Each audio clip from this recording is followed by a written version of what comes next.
Welcome back. We have Tom Campbell back with us this week on the Magnetic Masculinity podcast. And I want to talk today a little bit about our authentic alignment part of the Magnetic Masculinity blueprint.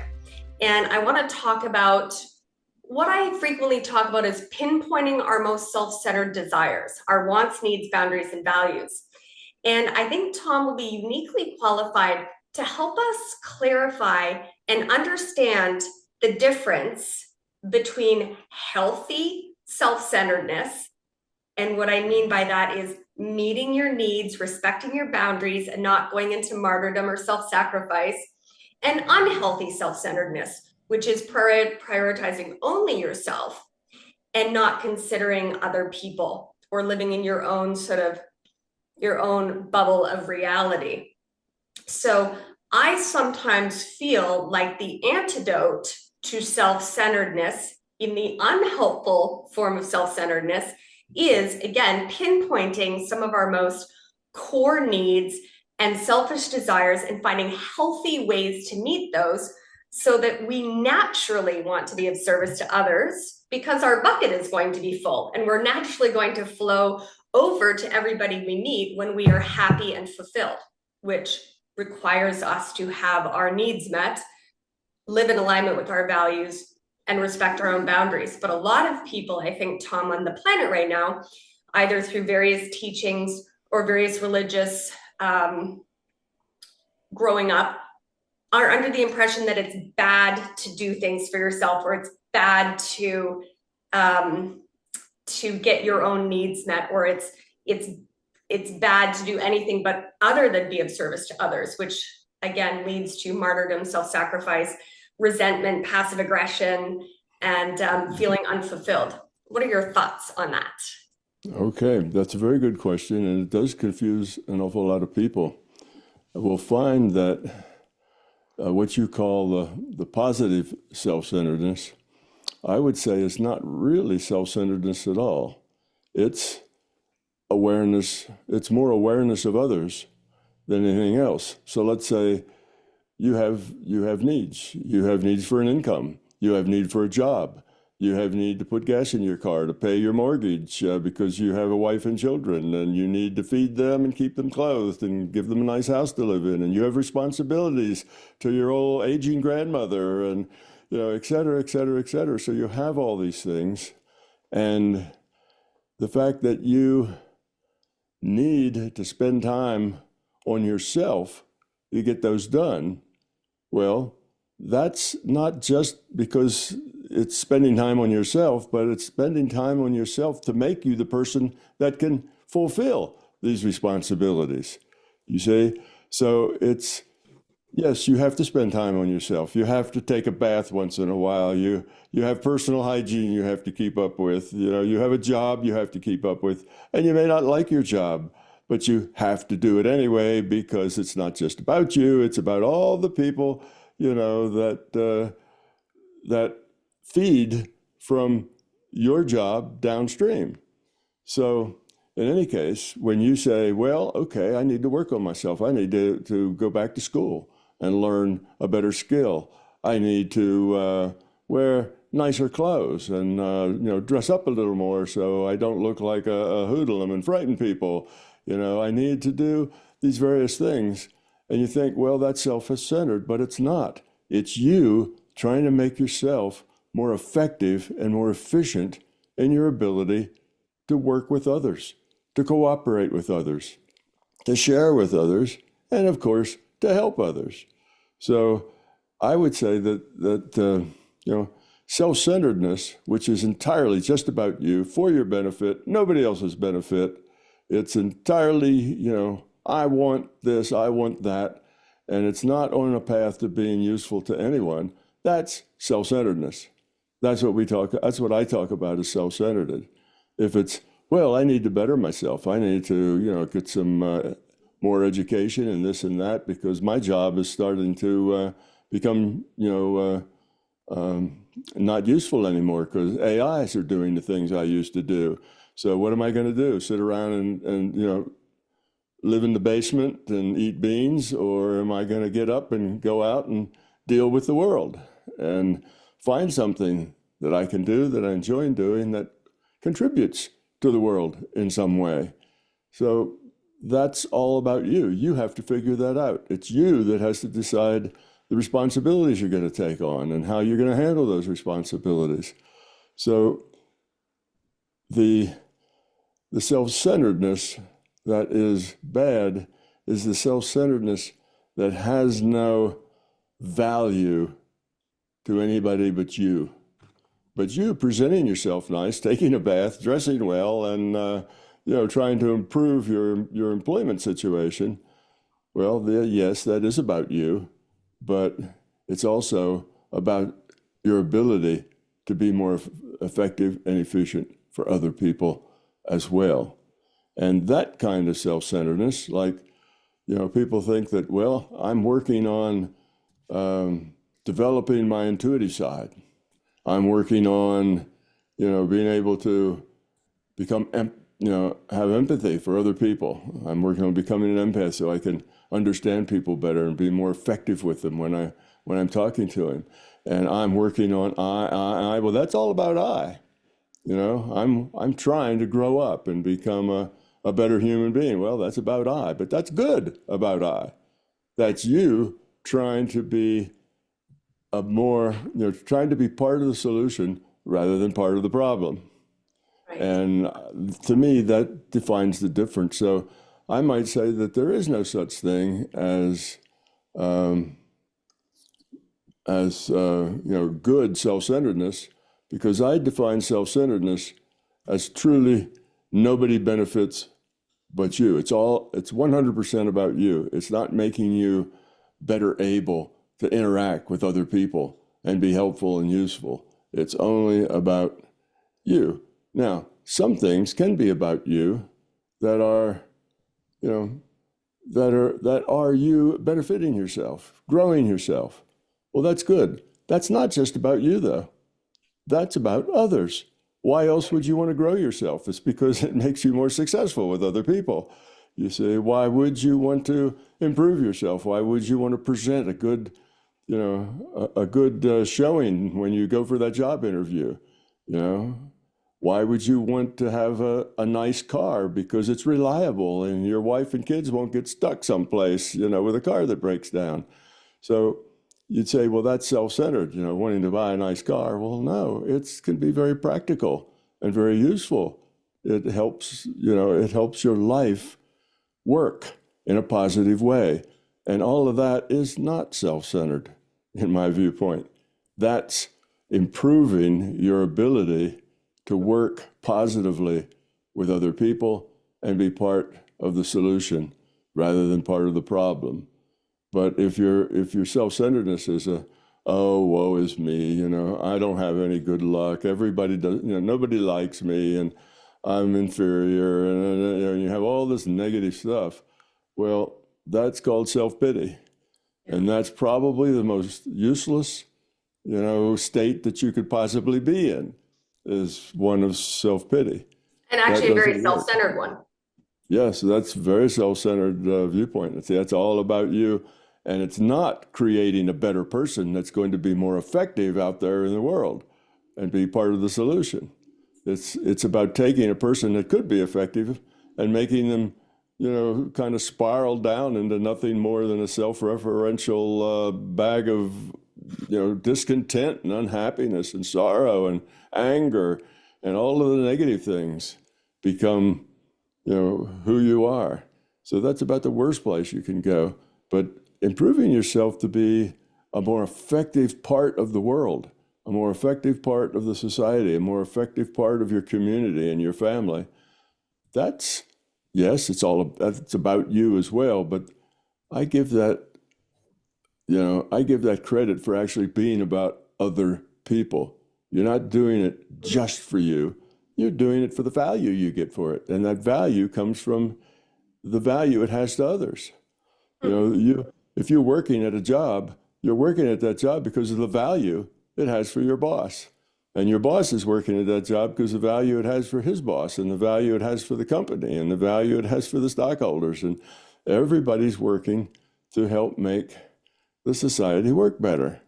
and be friendlier, be more efficient in finding solutions and not, being part of the problem. So that's the way I would look at that. Yes, you should work on yourself. Make yourself a more effective person. Make yourself somebody who makes other people smile. Make yourself somebody who, talks to their elderly grandmother and spends time with her because she's lonely. Go do those things. So yes, that's about you, but it's also about others at the same time. And that, I think, is what you mean about, good self-centeredness. It's not really self-centered. It's becoming a better person, becoming a more useful person. You have to put gas in the car because your whole family needs that. You can't get to work without it. You can't participate in the society without it unless you happen to live within walking distance of where you work. So yes, acquiring a vehicle, acquiring things, acquiring a nice house to live in, that will give your children an advantage in their own growth. If you're stuck in survival mode, it's a little hard to think about, the bigger picture when the little picture is totally consuming you. So yes, all those things that seem self-centered, like, a car in the garage and a house in the suburbs and all, and we think about, the people that are kind of sold out to the system. Well, mostly they're struggling to make things better for themselves and others. So there's a positive, there's a positive tone to that. That's not all negative. Yes, they spend more time at work than they spend with their children, but that's the system we live in. That's not something that you can say was a bad choice of theirs. That's probably the only choice they have. So you deal with things you have to deal with, and you optimize them to make them functional, not just for yourself, but for all the people that you relate to, all the people that depend on you. Yeah, I love that answer. That's a beautiful perspective. I think you and I are very aligned. And I think you're right that maybe not calling it self-centeredness is helpful. Maybe we call it prioritizing yourself. Because I think a lot of clients that I work with feel guilty to do things that they perceive as for themselves because they've been taught everything they do should be for others. So I like your reframe that a lot of things we do, like going to the gym or meditating, taking an hour out of your day to spend on yourself, again, allows you to have a more full bucket that will naturally, you'll have more to give others. I always tell self-sacrificers, which is a pattern I used to definitely experience in my own life. You can't pour from an empty bucket. So the more full your own bucket is, the more you have to give to others. But I think that people often confuse putting yourself first or feeling like you're allowed to have your own wants and needs and desires, or it's okay also to want a really fancy car, or it's okay to want a new experience for yourself, or to want a vacation, or want to try new experiences that benefit you, because to your point, those things do actually benefit others in the system as well. That's right. Yeah. People are not little islands all to themselves. We interact with others all the time. Even people we don't know are affected by what we choose. We make choices, and those choices affect others. And then those others make choices based on the choices that we made. And their choices affect others who make choices based on, so it just ripples out. Your choices have a ripple effect on other people. And by making yourself a better person, by making yourself, going to the gym, making yourself healthier, well, that's good for everybody. That's good for everybody you interact with. You'll have a clearer mind. You'll be able to be more helpful if you're not always tired and run down and, having physical problems. So, all those things that sound like, well, it's just self-centered going to a gym and working out for yourself. No, see that in the bigger picture. You interact with people, and if you improve yourself, if you learn to develop your intuitive side, Well, good for you, but that makes you more effective in being useful to all those other people. So just you have to see things from the bigger picture, not just from the small picture. From the little picture, it seems like, well, I buy a really nice car, but on the other hand, that really nice car probably has safety features that not really nice car doesn't have. And that really nice car, probably has advantages and to it, and it makes you feel good. You Yeah, feel good because you've got that really nice car, because that's what I like. you've always wanted that car, and now you have it, and there's nothing wrong with that. Enjoy your life. You're supposed to enjoy your life. And if there's things like that that make you happy, your being happy will make all the people you associate with a little happier, because they're going to deal with a nice person rather than a grumpy person. Yes. So, yeah, you just see the big picture. So those kinds of things are good. Now, you can do everything to excess to where it's no good anymore. Mhm. If all you want to do is buy more and more stuff, and it's all about you feeling good about how important you are, well, now that's not good. You Mhm. see, that's a problem. So we don't have pat answers. Here's what's good to do and here's what's bad to do. It's not the doing is not where moral value and ethical value is placed. It's on the intent. Why do you do it? So you buy that fancy car because you just love it, and you've always wanted one like that, and that just makes you happy. You're better at work, you're better at home, you're better everywhere because you have a very positive sense about that. Well, that contributes. So then you look at the entropy change that you get in the system, yourself and everybody else that's connected to you. Is it positive or is it negative? If it's positive, then it was a good choice. If it's negative, then it was a bad choice. So it's just a simple way of looking at it from a bigger picture rather than a little picture. Yeah, people get worried about details, about doing, and it isn't the doing that carries the ethical, you know, that carries the moral value. It's the why are you doing it? Mhm. You want that new car so that you can strut your stuff and feel better than other people, and it feeds your arrogance.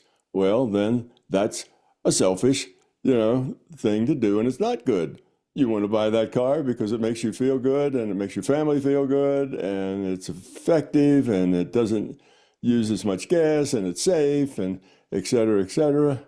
Then it's a good thing. It's the right reasons for wanting that car rather than the wrong reasons. So it's the reason, it's the intent behind the doing that makes a doing an ethical thing, a good thing, or a bad thing, not the doing itself. So you can't say a doing thing like buying a nice car.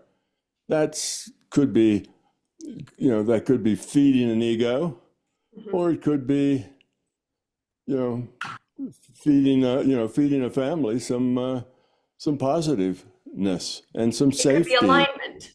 It could be Yeah, something that's what I mean by like pinpointing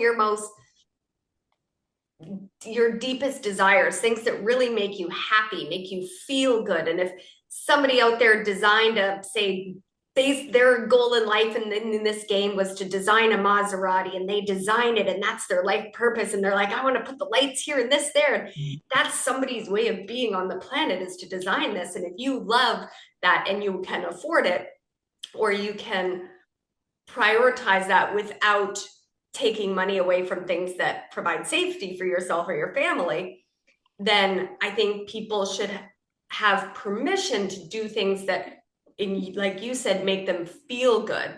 And in my coaching, the people that listen, he's saying something very similar to what I say, which is the energy behind the action as much or more important than the action you take itself. Exactly as Tom said, the example I usually give is twin brothers, both saving $100 a month for their savings account. And one of them is saving money going, oh, there's only $100 left after every month, and I have no money, and I'm going to be destitute, and the world hates me, and inflation, and the politicians, and everyone's out to get me, and this sucks. I'm going to be destitute. And his twin brother saves money every month, and he goes, I worked all month and there's still money left over. I have $100. I'm going to take this $100 and I'm going to put it in a pot of money. And every month that pot of money gets bigger and bigger and bigger. And in the future, I'm going to do something really nice for my family, or I'm going to do something really nice for myself. So I think Tom's exactly right. That's the example we sometimes use in this podcast of, it's sometimes the energy behind the action as much as the action itself. Are you doing this out of fear? Or are you doing this out of love and authentic alignment, which is sometimes saying, this is something that I really want, or I'm really going to enjoy this trip to Costa Rica with my family, or whatever it is, it's going to make me feel good. And people who feel great are just nicer to be around. And people who are happy and don't feel that they don't deserve things tend to actually be more self-centered in their pursuit to never be self-centered. Does that make sense? Sure, that makes sense. Yeah.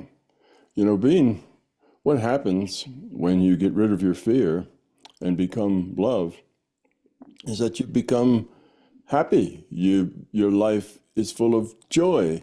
You feel satisfied. Life is good. And that doesn't require you to have a lot of money. Money's irrelevant to that. It's what's inside of you is what's important, not the resources you have. Mm-hmm. So feeling good, feeling happy, feeling positive, that is the natural endpoint of doing things right, of making good choices. So to do something that makes you feel good, you have to look at the why did I do this? Oh, it makes me feel good because now I'm better than everybody else because, I have this. Well, then that's a poor choice. Yeah. Makes me feel good because my family and I now will be able to do these kinds of things. The car will be reliable. It's been something I've wanted for my whole life, and I'll be happier. Well, then that's a positive thing. Your happiness will spread. And it just depends on why. What's your motive? What leads you to that? Is it helpful to others, or is it just helpful to nobody but you? If it's only helpful to you, like, it'll feed my arrogance. I'll be better than other people because I have a Ferrari, and nobody else can afford that. So I just strut my stuff around and drive around in my Ferrari feeling superior to everyone. Well, then buying that Ferrari was a really poor choice because it's feeding fear in you. So happy is good. Feeling, having fun is good. Play is good. Mm-hmm. Life, you should never stop playing. We have this terrible attitude with children. Children are allowed to play, adults aren't. It's unbecoming, to be playing. But, we sometimes look at people who grow older, particularly if they grow wiser at the same time, the old guru. And we find out that old guru is always joking around. He's always laughing. He's a jolly old elf, right? He's happy. And that's because of a life well lived with good choices. Mm-hmm. So playing and being happy is where you end up when you do things right and make good choices. Mm-hmm. So if the choices you make you and other people happy, well, it's probably a good choice. But you have to think about what's the long-term effect of this? How does it help? How does it make things better? And if it makes things better just because it makes you happier, well, that's not insignificant. No. That's not insignificant. But if you're happier, it's going to make a lot of other people happier too. And if you're doing it for the right reasons rather than the wrong reasons, if your intent is good, then it'll all work out. Everything will work out just fine as long as you are having due diligence in making your choices. But you think about it. What is the long-term effect that this is going to have? Oh, if I buy that Ferrari, my children are going to have to eat rice and beans for the next 2 years because there won't be enough money to buy, good groceries. Yeah. Well, then better let that Ferrari go. That's not a good choice. That isn't helpful to other people. That's just you and your want. Yeah. So, due diligence means that you think about these things and you think, how does it affect everybody that I'm connected to? And if the sum total of the effect on everybody is positive, then it's a good choice. If it's negative, it's a poor choice. And sometimes it'll be kind of in the middle. Well, then it's one of those choices that probably won't have much of an effect one way or the other. Mm. So everything isn't necessarily clear. And a point I'd like to make about making choices is that some people get to the point that they can't make choices because they don't know what the right choice is. And they don't want to make a wrong choice. Therefore, they can't make any choice at all because they don't know what that right choice is. And they become, what can we say, stalled because they can't make choices because they're afraid of making the wrong choice. Well, that is not a very good position to be in. The way choices work is that you think about all the possibilities, you do your due diligence in the effect it'll have on everybody, and then you pick that low entropy path, that low entropy choice of all the choices, and you just do it. You don't have to know for sure that it's right, you just do it. Then you look back at it as time goes by and say, was that a good choice or a bad choice?